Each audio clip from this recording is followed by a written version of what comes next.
네, 오늘부터 12월 한 달 동안 성탄 시리즈 설교로 하나님의 음성을 듣기를 원합니다. 오늘은 히브리서 12장, 또 10장, 2장, 그리고 이사야서 9장 전체의 말씀을 통하여서 그분이 왜 세상에 오셨는가? 예수님이 왜 세상에 오셨는가? 라고 하는 제목으로 하나님의 말씀을 선포하겠습니다. 선포된 말씀을 듣고 순종하는 여러분과 여러분 자녀 손손들에게 성령님의 기름 부심과 성부 성자 하나님의 은혜와 복이 차고 넘치기를 주님의 이름으로 축원합니다. 최초의 크리스마스 날 하늘에서 무슨 일이 일어났을까요? 성부 하나님과 성자 하나님과의 사이에서 고별 인사가 있었습니다. 어떤 고별 인사였을까요? 히브리 10장 5절 7절 말씀을 통해 추정해 본다면, 그래서 히브리서 10장의 말씀을 보는데요, 우리 함께 읽어보실까요? 히브리서 10장 5절에서 6절 말씀 7절까지 시작. 그러므로 주께서 세상에 임하실 때에 이르시되 하나님이 제사와 예물을 원하지 아니하시고 오직 나를 위하여 한 몸을 예비하셨도다. 번제와 속죄제는 기뻐하지 아니하시나니 이에 내가 말하기를 하나님이 보소서 하시고 책에 나를 가리켜 기록된 것과 같이 하나님의 뜻을 행하려 왔나이다 하셨느니라. 아멘. 예수님께서 하나님의 뜻을 행하려 왔다라고 얘기를 해요. 하나님의 뜻이 무엇일까요? 구약시대에 율법의 규정에 의해서 인간이 죄에서 벗어나기 위해 무수히 많은 짐승을 제물로 바쳤어요. 숫, 소, 순, 염소. 그러나 이것들이 인간의 하나님에 대한 반역죄를 없이 할 만한 가치를 지니고 있지는 못해. 그래서 이런 구약의 제사를 종결시키고 그리스도께서 완전한 희생 제물로 보내서 그로 하여금 저와 여러분들의 영원한 생명을 얻게 하기 위해서 보내기로 하나님이 계획했다는 거예요. 그 계획에 따라 천상에서, 즉 크리스마스 날, 최초의 크리스마스 날 성자 하나님이 성부 하나님께 작별 인사를 하는 겁니다. 나 내려가서 하나님 아버지 뜻대로 보혈의 피를 흘리고 희생의 제물이 되러 가겠습니다. 고별의 인사입니다. 예수님께서 이렇게 하나님 아버지께 작별 인사를 하고 33년 후에 십자가 위에서 숨을 거두고 부활하심으로써 영화롭고 존귀하게 되어 하늘로 돌아가사 이 세상에 오시기 전에 지니셨던 영광을 회복하셨지요. 그러니까 예수님께서 이 세상에 왜 오셨느냐? 고난받기 위해서 오셨습니다. 이 세상에 예수님이 오셨느냐? 여러분들을 위해 죽으러 오셨습니다. 예수님이 왜 오셨다고요? 고난받고 죽기 위해서, 나를 위해서. 여러분, 그러면 예수님이 왜 죽기 위해서 오셨는가? 예수님의 죽으심하고 나하고 무슨 상관인가? 여러분 단순하게 예수님의 죽으심으로 내가 영원한 생명을 얻는다라고만 피상적으로 개념적으로 쉽게 생각하는데, 그것만 생각하면 여러분들이 신앙생활하면서 행복할 수가 없어요. 로마서 6장 23절에 죄의 삭은 사망이요 하나의 은사는 그리스도 예수 우리 주 안에 있는 영생이니라. 사망과 생명, 죽음의 문제를 해결해 주시고 영생을 주시기 위해서 오셨습니다. 여러분 너무나 잘 알아요. 그것만 알아가지고는 여러분들 교회 생활할 때 행복할 수 없다니까요. 오늘 구체적으로 좀 말씀을 나눠보기를 원합니다. 창세기 1장과 2장에서 하나님께서는 최초의 인간 아담과 하와를 만드시고 교제하기를 원하셨어요. 그래서 아담과 하와도 행복하고 하나님 자신도 행복하기를 원하셨어요. 그래서 보시기에 심히 좋았더라, 보시기에 좋았더라, 좋았더라 이런 말씀이 있는데, 좋았다라는 말은 히브리어로 토브인데 내가 행복하다 이 말이에요. 아담과 하와를 만들어 놓고 하나님이 내가 행복하다. 왜요? 당신이 만든 자연 만물을 다스리며 아담과 하와가 누리며 살 걸 생각하니까 행복하대요. 마치 여러분들이 자녀를 낳아놓고 행복하다 는 것처럼, 십장가 보내면서 이제 행복하다 한 것처럼 그렇게 하나 행복하셨어요. 즉 교제 안에서, 관계 안에서 행복하는 겁니다. 그런데 아담과 하와가 사탄의 유혹을 받았어. 주인 바꿔치기 하는 거예요. 주인 바꿔치기. 어쩌면 여러분들도 살아가면서 그럴 때 많을 거예요. 하나님이 주인이 아니고 하나님의 말씀보다는 알 수 없지만 여러분이 알지 못하게 사탄의 유혹에 넘어갈 때가 많거든요. 사탄이 유혹을 받아가지고 하나님이 금하신 선악을 알게 하는 나무의 열매를 따먹음으로 말미암아 행복이 무너져 버렸어요. 인류의 불행이 시작이 된 겁니다. 그래서 하나님과 인간 관계가 깨어지고 무너질 뿐만 아니라 인간과 인간 사이도 파괴되었어요. 그러니까 아담과 하와가 서로 책임 전가한 것 보세요. 관계가 파괴된 거예요. 그뿐입니까? 피조물에게도 하나님의 심판이 임했어요. 가시가도 지게 되고 독초가 생기게 되고 약육강식이 생기게 되고, 아담 이후에 모든 후손들은 사탄에 매여서 흉악한 죄와 사망에 매여 종로로 달 수밖에 없었습니다. 한마디로 불행의 늪에 빠지게 된 것입니다. 그래서 하나님께서 다시 에덴의 회복을 위해서 당신의 하나밖에 없는 외아들 예수님을 여인의 후손으로 보내가지고 잃어버린 행복을 회복시키기로 작정하시는 겁니다. 계획하시는 거예요. 언제부터요? 아담과 하와가 죄를 범한 뒤로. 그래서 구약 성경 전반에 걸쳐서 하나님은 항상 깊은 흑암의 시대에 구세주의 탄생의 빛을 계시하셨어요. 다시 말하면 메시아를 예언했다 이 말입니다. 창세기 3장 15절부터 시작이 돼요. 창세기 3장부터. 우리 함께 읽어보실까요? 시작. 내가 너로 여자와 원수가 되게 하고 내 후손도 여자의 후손과 원수가 되게 하리니 여자의 후손은 내 머리를 상하게 할 것이요 너는 그의 발꿈치를 상하게 할 것이니라 하시고, 이렇게 시작했어요. 메시아의 예언. 여인의 후손을 얘기해요. 여인의 후손은 내 머리를 상하게 할 것이고, 누구의 머리요? 사탄의 머리를 상하게 할 것이고 머리뼈를 깨부실 것이고, 사탄이란 놈은 여인의 후손의 발꿈치를 상하게 할 것이다. 그래서 예수님이, 여인의 후손 예수님이 발꿈치를 상하게 했는데 예수님의 무덤 속에서 사흘 동안 있는 것은 겨우 발꿈치 상하는 것밖에 되지 않아요. 왜요? 무덤에서 사흘 만에 부활하셨잖아요. 사망 권세를 깨뜨리고. 이렇게 시작해서 구약 성경 계속해서 오실 메시아에 대해서 얘기하고 있답니다. 출애굽기 12장이나 이사야서 9장이나 예레미야 23장이나 에스겔 3, 4장이나 시편 22편이나 계속해서 예언대로 예수님께서 흑암의 세상에서 빛으로 오실 것이다 라고 예언을 합니다. 그런데 그 예언대로 요한복음에 가보니까 빛이 어둠 가운데 왔으나 어둠이 깨닫지 못하더라. 진짜 빛이 오셨어. 그리고 요한복음 10장 10절에서는 그 빛이 예수님이 왜 오셨는가를 얘기하는데, 우리 요한복음 10장 10절 말씀을 함께 읽어보실까요? 시작. 도둑이 오는 것은 도둑질하고 죽이고 멸망시키려는 것뿐이요 내가 온 것은 양으로 생명을 얻게 하고 더 풍성히 얻게 하려는 것이니라. 도둑은 사탄이요, 사실은. 에덴 동산에 사탄이 슬며시 들어왔어. 그래가지고 죽이고 멸망시키고 사망을 가져왔어요. 그러나 예수님, 내가 온 것은, 즉 예수님이 온 것은 양으로 하여금, 양이 누굽니까? 여러분이에요. 양으로 하여금 생명을 얻게 하고 더 풍성히 얻게 하려 함이라. 그래서 예수님이 오신 거예요. 그래서 메리 크리스마스죠. 예수님께서 왜 오셨다고 하느냐? 생명을 얻게 하고 더 풍성히 얻게 해가지고 회복시켜 주시려고. 처음 에덴의 행복을 회복시켜 주시려고. 그런데 여러분 행복하십니까? 진짜 아멘이십니까? 행복하세요?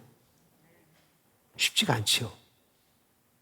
아니, 여러분들이 어떤 행복은 잠깐 환경에서 오는 행복, 남편이 승진해가지고 아이가 합격해가지고 아픈 몸이 나아서 뭔가 좀 상황과 환경이 달라서 그때 약간 행복할지 모르지만 진짜 여러분 늘 행복하십니까? 라고 한다면 쉽게 다 못하실 거예요. 그런데 예수님 누구냐? 이사야 선자는 이 땅에 오실 예수님 어떻게 소개하느냐면 이사야서 9장 6절에 이렇게 소개합니다. 함께 읽어보실까요? 예. 이건 기록이 안 된 것 같아요. 제가 읽어드릴게요. 이런 한 아기가 우리에게 낳고 한 아들을 우리에게 주신 바 되었는데 그 어깨에는 정사를 메었고 그 이름은 기묘자라 모사라 전능하신 하나님이라 영존하신 아버지라 평강의 왕이라 할 것이니라. 장차 오실 메시아를 어떻게 소개하냐면요. 기묘자래. 영어로 원더풀 원더풀. 모사라. 영어로 카운슬러. 그리고 전능하신 하나님, 영존하시는 아버지, 평강의 왕. 그런데 여러분 다 들어본 얘기예요. 여러분 이사야서 9장에 기묘자라, 모사라, 전능하신 하나님이라, 영존하신 아버지라, 평강의 왕 다 들어봤다고. 근데 왜 그걸 못 느낀지 아십니까? 근데 여러분들이 왜 하나님은 이사야 선지자를 통하여서 예수님에 대해서 기묘자라고, 모사, 상담자라고, 전능하신 하나님이라고, 영존하신 아버지라고, 평강의 왕이라고 소개를 했는가? 어떤 배경에서 이걸 알아야 돼요. 어떤 배경에서 이 얘기를 했는가? 배경이 중요합니다. 어떤 배경이냐면 예수님 오시기 전에 750년 전에 예수님이 첫 크리스마스, 즉 750년 전에 어떤 일이 있었느냐니까 남쪽 유다, 즉 아브라함의 후손들이요. 우리 아까 본문 읽었잖아요. 히브리서 2장에 아브라함의 후손들. 그 아브라함의 후손 이스라엘 남쪽 유다 나라에 아스 왕이 통치를 하는데 통치한 지 2년, 3년이 되었어요. 근데 이 아스 왕이 우상 숭배를 하네. 하나님을 경외하지 아니하고 아브라함의 후손이라니까요. 하나님을 경외해야 돼. 유대인이에요. 그런데 우상 숭배하고 악한 정치를 해. 뭐 김정은 같아.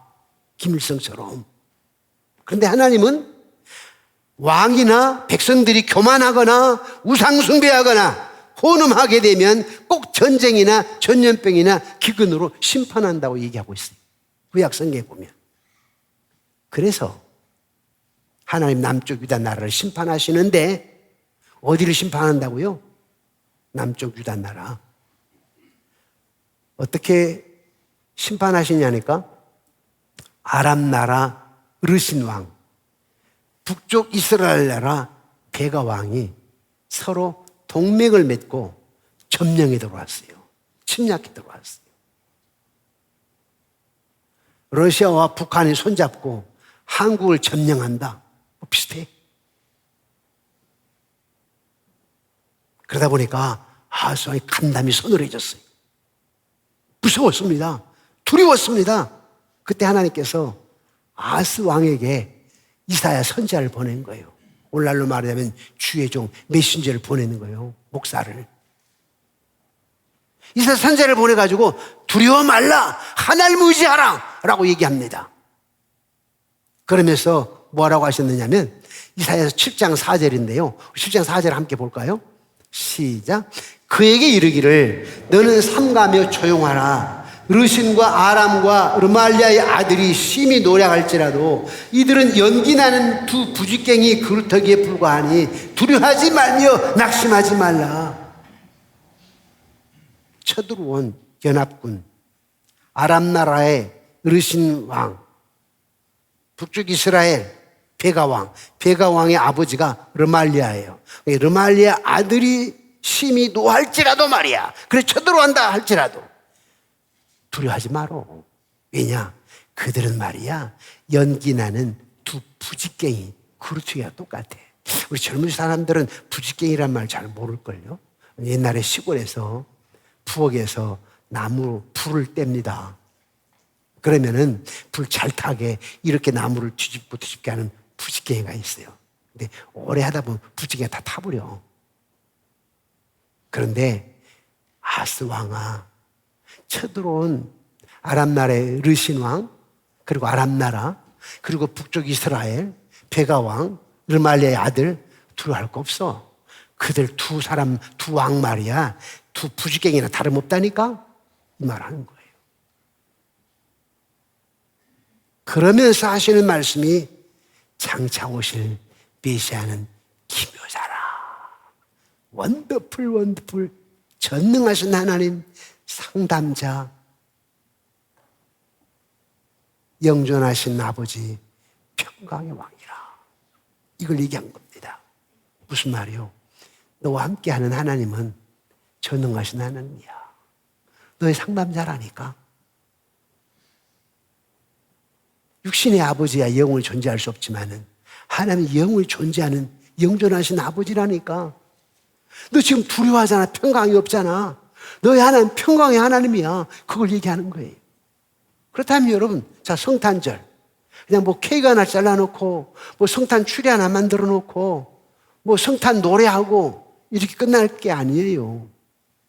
그런데 왜 예수님이 오셨는가를 잘 모르면, 그리고 우리가 아는 뭐 기묘자라 모사라, 평강의 왕이라, 영존하신 아버지라, 전능하신 하나님이라, 그냥 이렇게 그냥 막연히 알면 이번 성탄절 지나고 나서 1월 1일 날, 아니면 1월 3일 날, 그 다음 달, 여러분들이 번민하고 행복해하지 않고 내가 괜히 예수 믿었나?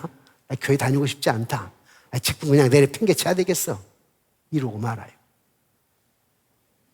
들었어도, 예수님이 오셨는가 이렇게 들었어도 구체적으로 여러분 삶에 실제화시키지 않으면 전능하신 하나님 놀라운 분으로, 기묘자로, 상담자로, 문제 해결의 상담자로, 전능하신 하나님으로, 영존하신 아버지로, 평강의 왕으로 그걸 모시지 않으면, 실제적으로 실제화시키지 않으면 성탄절 무의미해요. 무의미해. 그러니까 성탄절 이번 12월 전에 교회 밖에 있는 사람들, 전에 교회 다니는 사람들 참 많아요. 지금 교회 안 다니는 사람들 다 그렇게 살았어요. 그런데 여기 보니까 오실 메시아는 이사야에게 가서 아하스에게 얘기해라. 너희 하나님은 기묘자라고 놀라운 분이라고, 그렇게 두려워할 거 없다고. 장차 오실 메시아는 원더풀 놀라운 분이야. 이걸 얘기를 했는데 정말 그럴까요? 누가복음 5장에 보니까 예수님께서 제자들에게 깊은 데로 가서 그물을 내려라고 그랬어요. 어쩌면 저는 그 모습을 볼 때마다 나 같으면 이랬을 것 같아요. 아이고, 내가 이 바다에서, 갈릴리 바다에서 잔뼈가 굵은 사람인데, 이 시간에는 가서 그물을 내려와야 고기 안 잡힌다니까. 경험을 통해서 말하는데요, 고기 안 잡혀요. 지금 해 뜰 때 아닙니까? 그리고 깊은 데 가면 지금은 고기 없어요. 말할 수 있습니다. 그런데 이성을 초월해서, 상식을 초월해서, 경험을 초월해서 주님의 말씀이니까 순종해서 깊은 데 그물을 내려보았어. 어찌나 고기가 많이 잡히든지 다른 배의 동무들을 손짓해가지고 불러와서 그물을 건질 정도야. 그때 모든 사람이 놀라. 모든 사람이 놀라서 하나님께 영광을 돌리며 심히 두려워하더라. 이겁니다, 이거. 그리고 예수님 오셨는데 어떻게 했어요? 와, 원더풀, 원더풀. 아니, 어떻게 당신은 바닷속, 깊은 바닷속 물고기 흐름 때까지도 아신단 말입니까? 와, 놀랍습니다. 어때요, 여러분? 여러분의 삶 속에서 내가 만난 하나님, 내 안에 계신 예수님 놀랍습니까? 진짜 아멘이십니까? 항상 그래야 돼. 이야, 정말 놀랍다. 내 상황과 환경 속에서 이성을 초월하고 상식을 초월하며 함적인 사고를 초월해서 역사하신 하나님. 근데 여러분 아멘 하셨습니다만은 대부분 그렇게 못 살아요. 다 따져 물어. 남편한테, 아내한테, 때로는 담임 목사님한테. 목사님 그거 가능하겠습니까? 남편한테, 아니 당신이 벌어놓은 돈이 뭐 어디가 있다고. 아니 저 지방에서 시아버님 돈 팔아주신대요? 이러고. 다 상황 환경 불가능하고 하는 거 아니에요? 그러다 보면 행복할 수 있어요? 교회 다니며 직분을 가지고 있으면 행복하냐고. 행복할 수가 없어요. 그러나 여기 보니까 상식을 초월해요. 이성을 초월해 역사하신 하나님. 원더풀, 원더풀. 그분이 여러분 하나님이십니다. 아멘이십니까? 그분만 바르면 행복하는 거예요. 그걸 되찾아주기 위해서, 그 행복을 되찾아주기 위해서 예수님이 오시는 거예요. 그래서 메리 크리스마스, 즐거운 크리스마스. 뭐 케이크 자르니까 즐거운 크리스마스입니까? 추리를 만들고 즐거운 크리스마스입니까? 아니에요. 그분이 누구냐? 나의 기묘자, 놀라우심. 나의 동정심으로 반론을 통해서 나를 상담하시며 문제 해결하게 하십니다. 와, 안 될 것 같으면 되게 하신 하나님, 죽고 떠나 살게 하신 하나님, 없는 거 있게 하신 하나님, 불가능한 거 가능하게 하시는 그분은 놀라우신 원더풀, 원더풀. 그래서 오셨다는 거예요. 그래야 이번 성탄절 지나고도 내년 1월 달에도 2월 달에도 소망을 가지고 행복해하는 겁니다. 이 성탄절 때만 즐거운 게 아니에요. 예수님은 참 기묘자이신데 그분의 출생부터 참 놀라워요. 출생부터. 왜? 일반적으로 태어난 사람들은 죄성을 가지고 태어나는데 우리 예수님 죄성이 없어. 다만 신성과 인성을 가지고 태어나셨는데 왜 인성을 가지고 태어나셨느냐면 여러분 아픈 걸 체혈해 주시려고. 여러분 고민도 체혈해보고 육체를 가지고 오셔가지고 아파도 보시고 장에 찔려도 보시고 여러분들이 찔려야 되는데 여러분들이 죽어야 되는데 그 고통을 체휼하시려고 인성을 입고 오신 거예요. 그러니까 그의 탄생부터 놀라워. 그런가 하면은 그의 또 삶이 얼마나 놀라운지. 어떤 삶이에요? 눈먼 자 눈을 뜨게 하네요. 죽은 자를 살리셨습니다. 나병 환자를 깨끗하게 치료하며 소망을 주었어요. 가늠하다 붙잡힌 여인을 새로운 삶이라고 하는 소망을 주었어요. 그러니까 그분의 삶은 참 놀라운 거예요. 여러분들이 살다 보면 그러잖아요. 저분 참 존경할 만하네. 참 삶이 본받을 만해. 놀라워. 그런데 우리 주님은요, 상상을 초월한 일을 하셨어요. 놀라우신 분이죠. 그의 삶이 놀라워. 출생도 놀랍고 삶도 놀랍고 또 그분의 죽음도 놀라워. 사람이 친구를 위해 자기 목숨을 버리면 이보다 더 큰 사랑이 없다 그랬는데 여러분들 왜 죽으셨다고? 얼마나 놀라운 큰 사랑인지. 죽음도 놀랍습니다. 그분의 부활도 놀랍고 그분의 승천도 놀랍습니다. 부활하신 후에 40일 동안 이 땅에 지내시다가 제자들을 데리고 감람산으로 가셔가지고 제자들이 놀라움으로 입을 닫지 못한 채 지켜보는 가운데 발사대도 없이 로켓 추진체도 없이 하늘로 승천하셨어요. 승천도 놀라워.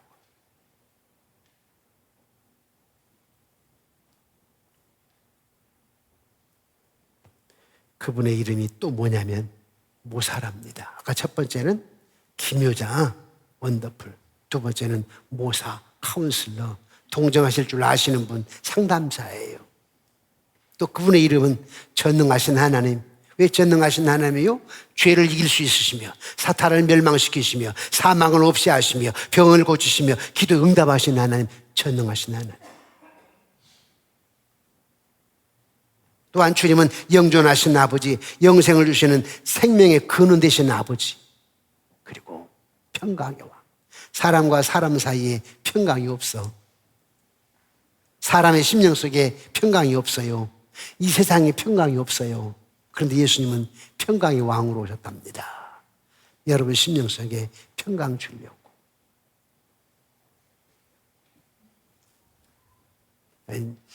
여러분들의 직장이나 사업장이나 아픈 육체나 여러분들이 담임 목사에게 알리면 또 우리 여준사님이 문자 메시지를 보내오고 또 알기도 하고. 그런데 이 종이 기도할 때 무슨 기도를 하냐면은 우선 낫게 하는 기도가 아니에요. 하나님 먼저 그 마음속에 하나님을 전적으로 신뢰하는 믿음을 주옵소서. 또 무엇보다도 주님의 마음을 허락하여 주옵소서. 주님의 마음이라야 이해하죠. 주님의 마음이라야 사랑하죠. 여러분, 사랑이 치료의 조정약이에요. 치료의 조정약이 뭐라고요? 말을 바꿨더니 모르시네. 사랑이 치료의 조정약이다. 치료의 조정약이 뭐라고요? 사랑. 사랑이 치료의 조정약이요. 그러니까 내가 누구 환자를 놓고 기도할 때 하나님, 만약 권사님이면 아니면 남자 집사이면 아내가 그 권사님이 남편 집안을 사랑하게 하옵소서 기도하는 거예요. 아니, 아픈 그분이 아내를 사랑하게 하옵소서. 사랑이 있어야 치료의 조정량. 또 그것이 말씀에 순종하는 거 믿음 아닙니까? 믿음이 있어야 치료하시지 하나님이. 그냥 맹목적으로 치료해달라고 기도하는 게 아니에요.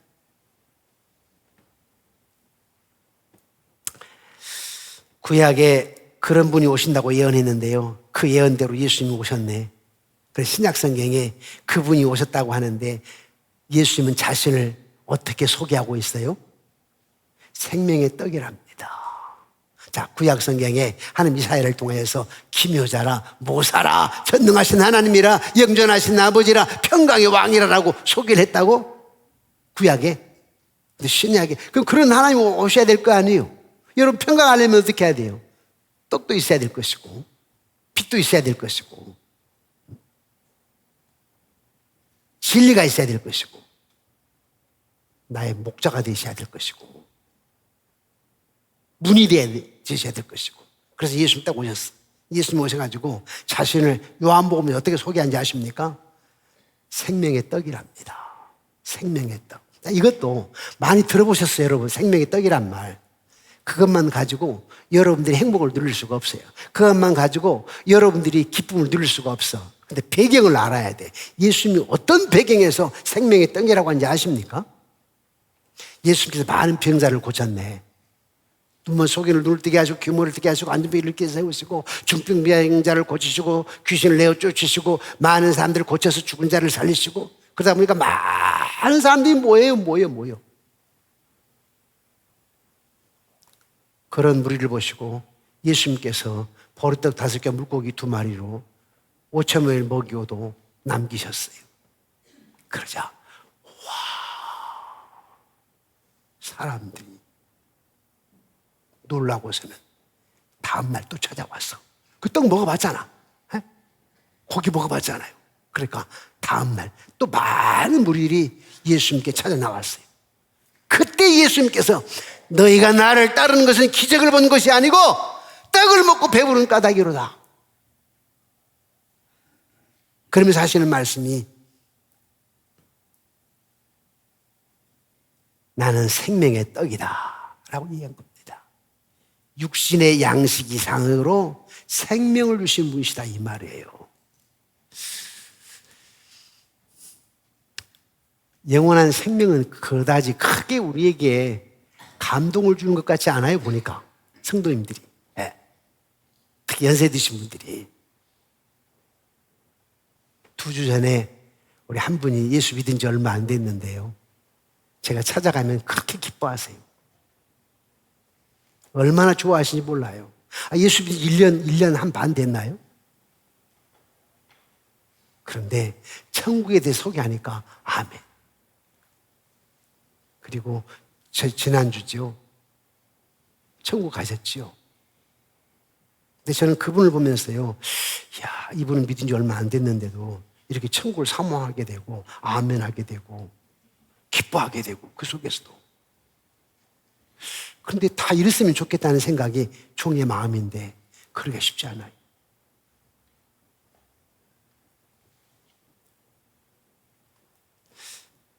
또 예수님은 자신을 생수라고 얘기했어요. 아까 첫 번째는 생명의 떡이라고 했다고, 두 번째는 생수라고 합니다. 생수라고 하는 것도 여러분들이 별로 감흥이 안 올 거예요. 생수라고 하는 말이. 어떤 배경에서 예수님께서 생수라고, 생수의 강이라고 하는지 아십니까? 초막절이었어요.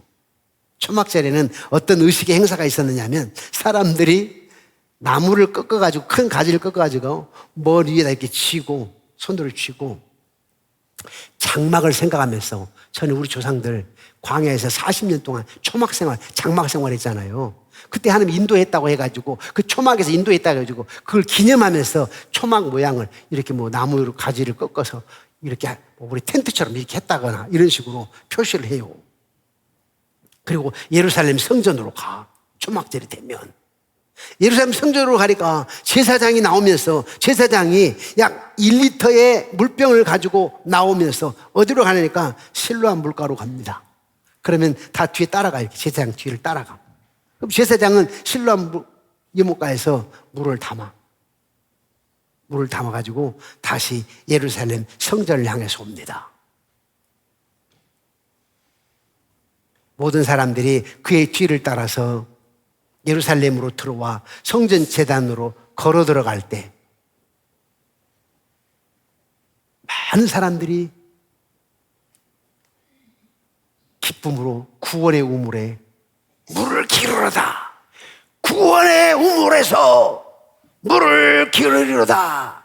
구원의 우물에서 물을 기르리로다. 전에 40년 동안 광야, 반석을 쳐서 물을 내신 하나님, 리비딤에서 쓴 물을 달게 하신 하나님 등등 생각하면서, 과거를 생각하면서. 또 레위 족수들은 시편 118편에서 118편에 찬송을 부르면서 축제 분위기입니다. 그때입니다. 그때 주님이 나타나셔가지고 누구든지 목마르거든 내게로 와서 마시라. 나를 믿는 자는 성경 이름과 같이 그 배에서 생수의 강이 흘러 넘치리라. 야, 이 사막에 그 물 마셔가지고 해결된 거 아니었어? 이 말입니다. 지금 너희들이 그걸 기념하면서 축제로 의식 행사로 기뻐하게 되는데 그것이 문제가 아니다. 나는 왔다. 너희들에게 생수의 강으로 왔다. 영원한 생수의 강으로 예수님께서. 이런 배경에서 예수님 생수의 강이라고 하는 것을 알아야 여러분들이 이번 성탄절만이 아니고 날마다 순간순간마다 예수님 생수의 강이신데, 예수님 생명의 떡이신데 하면서 소망 가지고 행복하며 살아가는 거예요. 그것이 믿는 자의 특권이에요. 믿는 자의 특권. 근데 그걸 잘 못하니까, 잘 모르니까 환경 좋을 때는 교회 생활도 좀 하고 내 사업이 안 되고 환경이 좀 좋지 않고 하게 되면 내 마음이 불편한데 무슨 가서 봉사를 합니까? 이래버리는 거지 뭐. 예? 자네가 대학에 시험 떨어져 봐요. 그러면 내 마음이 불편한데 무슨 봉사, 목사님 무슨 교회 와서 뭐 하시라고 하는 거예요. 그러고 마는 거지 뭐. 예. 다 그렇게 그만 그렇게 신앙생활 하는 거예요.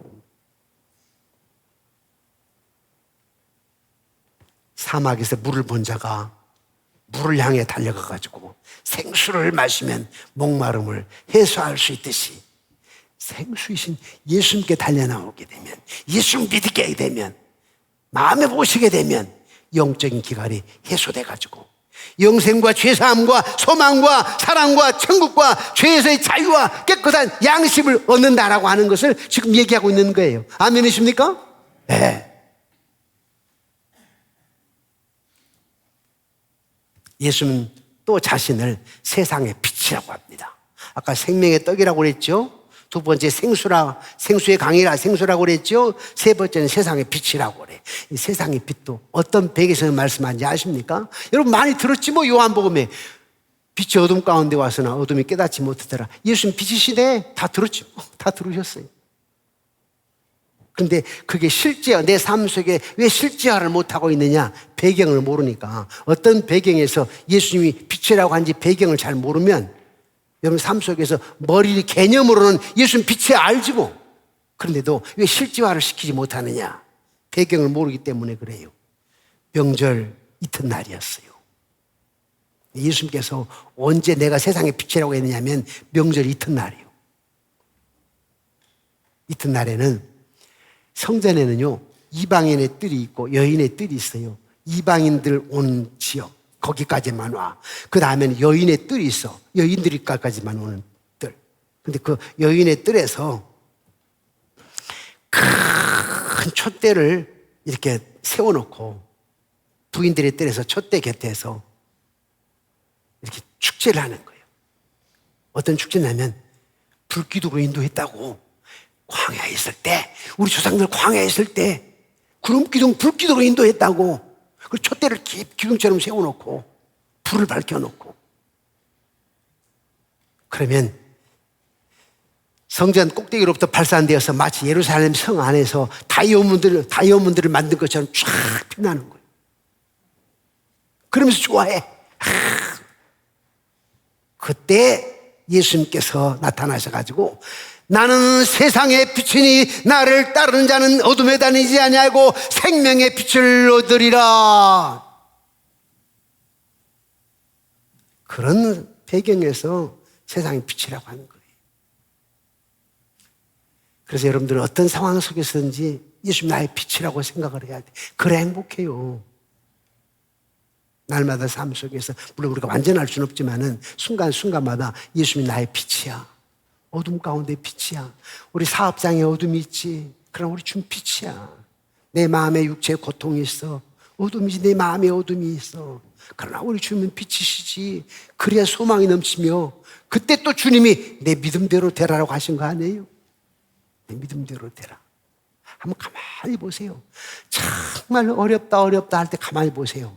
여러분 자신을 한번 보시라고. 남편 보지 마, 아내 보지 마, 나를 한번 봐와. 교인들 괜히 교인들 보지 마. 교인들 보면 자기가 잘못됐는데 교인들 믿음 없다고 그래. 자기가 잘못됐거든. 자기가 어떻게 잘못됐어요? 늘 부정적이야. 소극적이고 부정적이고 안 된대. 남만 문제라고 그래. 자기가 문제인데. 왜요? 빛이 없는 거야. 예수는 빛으로 생각하지 않는 거예요. 자기 어둠 속에 예수는 빛으로 생각해야 되는데.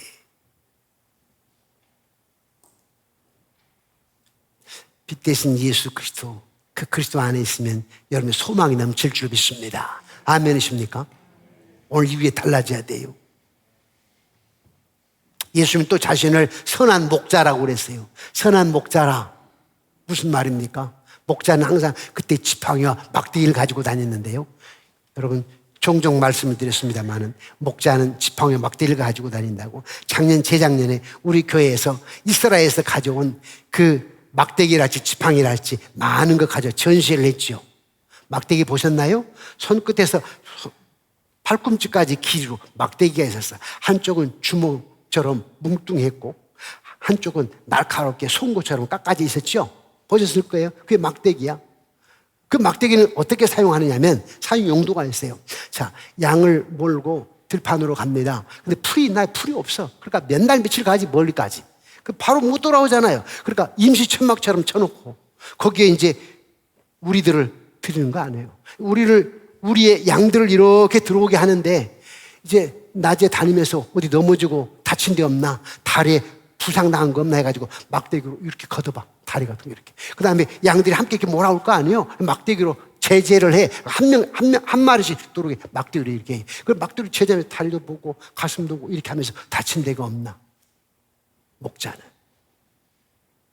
또 막대기는 또 어떻게 쓰는지 아십니까? 저 계곡에 가봤는데 이제 오아시스를 할지 계곡에 물이 있잖아요. 그러니까 낮에는 목이 타니까 이 양을 위해서 계곡으로 내려간다고. 계곡에서 물을 마시게 하고 올라오는데 목자가 앞에 목자를 따라서 양들이 다 오는데 뒤에 있는 양 한 마리 매 하면서 급한 소리를 내. 그래서 봤더니 늑대나 이리가 깃발을 콱 물려고 해. 그때 목자는 이 막대기를 탁 던져요. 그러면 막대기가 한쪽에 둘이 뭉실한 걸로 여기 늑대 급소를 맞춰 거꾸로 떨어지게 하든지 날카로운 걸 착착착 돌아가면서 날카로운 배를 딱 꽂혀가지고 쓰러뜨리게 하든지 그렇게 하기 위해서 목자는 막대기를 가지고 다닌 거예요. 그래서 선한 목자라 그분은 우리를 보호하시고 지키신 분이라는 거예요. 지팡이는 뭐예요? 지팡이는요. 여러분들 지팡이 하게 되면 옛날에 해갑 지나면 할아버지 지팡이 짚고 다녔어요. 요즘 지팡이 짚고 잘 안 다니시잖아요. 그 지팡이는 겨우 이 반원형 조그만해. 그러나 목자들이 가지고 다니는 지팡이는 어떤 형태냐면은 양의 가슴을 걸을 수 있는 큰 거, 이렇게 큰 거. 이걸 가지고 다녀요. 그래서 저 양이 사분홍산에 올라가가지고 바위틈 사이에 풀 한 폭 있는 거 뜯어먹다가 올라올 때는 못 올라오고 나 죽겠네 하면서 맹 하고 있어. 그러면 목자가 가가지고 지팡이로 가슴을 걷어 올려요. 그래서 목자는 언제나 선한 목자는 지팡이 막대기를 가지고 다니는데 선한 목자라 지키시고 보호하시고 인도하시는 하나님이시라. 예수님이 오셨다고요? 여러분 선한 목자가 되게 오신 선한 목자가. 그래서 메리 크리스마스예요. 뭐 그냥 성탄절에 뭐 케이크나 자르고 추리나 하고 이런 어떤 차원이 아니에요. 그런 차원으로만 생각하면 여러분 생활 속에서 또 번민하고 원망하고 불평하고 짜증내고, 가정에 행복도 없고 부부와 자녀 간의 행복도, 부부 간에도 그냥 예수 믿어도 왼수로 생각하고. 아니, 실제화시켜, 실제화. 그리고 양의 문이라고 그랬어요. 예수님 자식도 양의 문이라고 그랬다고. 양의 문은 양을 몰고 가다 맨날 며칠 몰고 갔는데 돌아올 수가 없어. 임시 막사처럼 만들어 놓고 양을 다 우리 안으로 들여보내 놓고 문이 있는데 문에 늑대나 이리가 습격이 올 수 있어요. 자, 여기 문과 여기 문이 있다고 합시다. 다 양을 넣어놓고 목자가 지키고 있어. 이게 양의 문이요. 이게 양의 문. 예수님이 여러 양의 문이랍니다. 지키시고 보호하시는. 이것 때문에 예수님 오셨대요, 예수님이. 그래서 메리 크리스마스예요. 근데 왜 우리는 성탄절 지나고 나면은 왜 삶에 실제화 시키지 않죠? 응? 예수님은 또 나는 부활이요 생명이라고 말합니다. 여러분, 부활이요 생명이란 말을 또 어떤 배경에서 얘기하는지 아십니까? 그냥은 여러분 많이 들었어, 이 말. 근데 어떤 배경에서 이 말을 했느냐니까 마리아와 마르다 집에 예수님이 도착하셨다고. 언제요? 오라비 나사로가 죽었다니까. 마리아와 마르다는 사람을 시켜 전가를 보냈어. 그런데 예수님 늦게 오셔. 늑장을 부르셨어요. 왜 그러셨을까요? 푹 썩을 때까지 놔둬버렸어, 주님이. 그 나중에 오셔서 죽은 자를 살리신 분이라고 가르쳐 주게 하는 거예요. 다른 사람, 아픈 사람도 고치셨지만은 이 나사로는 죽을 때까지 놔뒀다니까 뛰어오지 않았어. 그리고 와서 보니까 썩고 냄새 나네. 그랬더니 마르다가 뭐라고 그래요? 예수님께 계셨다면 나사로가 죽지 않았을 텐데 하면서 아쉬워하네요. 그때 예수님께서 마르다에게 나사로가 부활하게 되리라고 말씀했어요. 그랬더니 마르다가 뭐라고 그래요? 오해를 해가지고, 마지막 날이 있을 때 부활한단 말이죠? 이렇게 말하는 거예요. 바로 이런 장면에서 예수님께서 나는 부활이요 생명이네. 아직 지금 나사로가 지금 썩고 냄새 납니다. 지금 마르다는 믿음도 없어. 예수님이 부활을 얘기하니까 마지막 때 그걸 말씀하시는 거죠. 그렇게 생각하고 있어요. 그런 마르다 앞에서 예수님께서 나는 부활이요 생명이니 나를 믿는 자는 죽어도 살겠고 무릇 살아서 나를 믿는 자는 영원히 죽지 아니하리라 하시고 나서 살리셨어요. 예수님께서는 우리가 죽음에서 벗어날 길을 닦아놓으셨다라는 뜻이에요. 우리가 죽음에서 벗어날 길 조건은 뭐냐니까 네가 믿느냐? 네가 이런 상황에서 환경에서 벗어날 길이 뭔 줄 아느냐? 네가 믿느냐? 어떤 믿음? 네가 너희 안에 계신 하나님 기묘자 맞냐?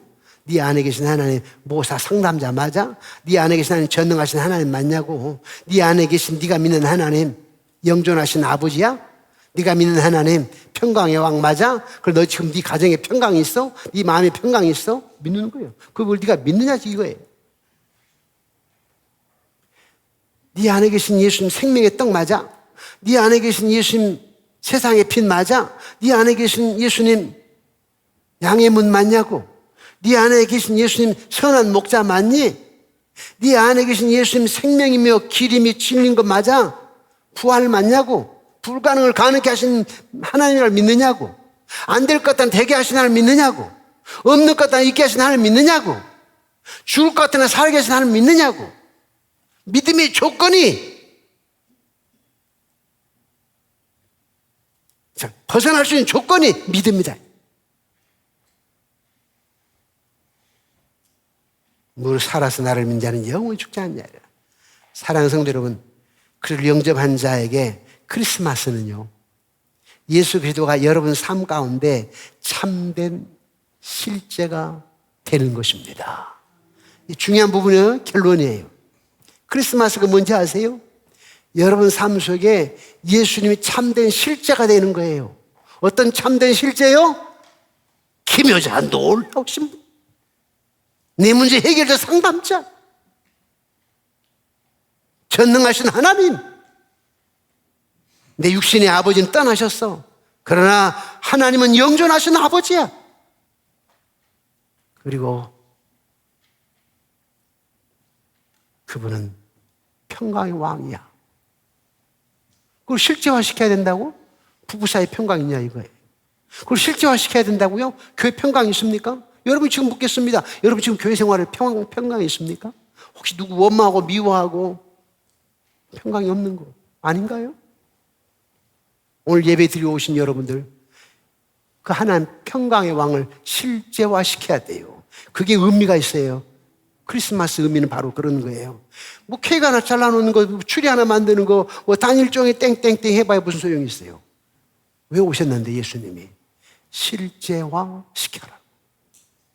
그래서 여러분, 이런 하나님, 이사야서 9장에 나와 있는, 다시 한번 말씀을 드립니다. 기묘자, 원더풀, 카운슬러, 동정심의 상담자, 전능하신 하나님, 영존하신 아버지, 평강의 왕, 실제화시켜야 돼요. 생명의 떡, 생수, 세상의 빛, 양의 문, 선한 목자, 길, 진리, 부활, 생명, 실제화시켜야 돼요. 실제화시킨다는 말은 무슨 말이냐면 믿는 거예요, 확실하게. 그래서 여러분 진짜 여러분 자녀들 볼 때 우리 엄마는 진짜 믿음 있으시네. 우리 엄마는 우리 가정에 평화를 만들어 가시는 분이야. 저 집사님은, 저 권사님은, 저 장모님은 진짜 우리 교회에 평화를 만들어 가시는 분이야. 그런 사람이라야 크리스마스 실제를 경험하는 사람들이고. 물론 우리가 완전할 수는 없어요. 그러나 우리가 그렇게 만들어가고 다듬어져가고 성숙화되어 가야 되겠죠. 이런 성탄절을 맞아서 승리하는 여러분들이 되시기를 주님의 이름으로 축원합니다.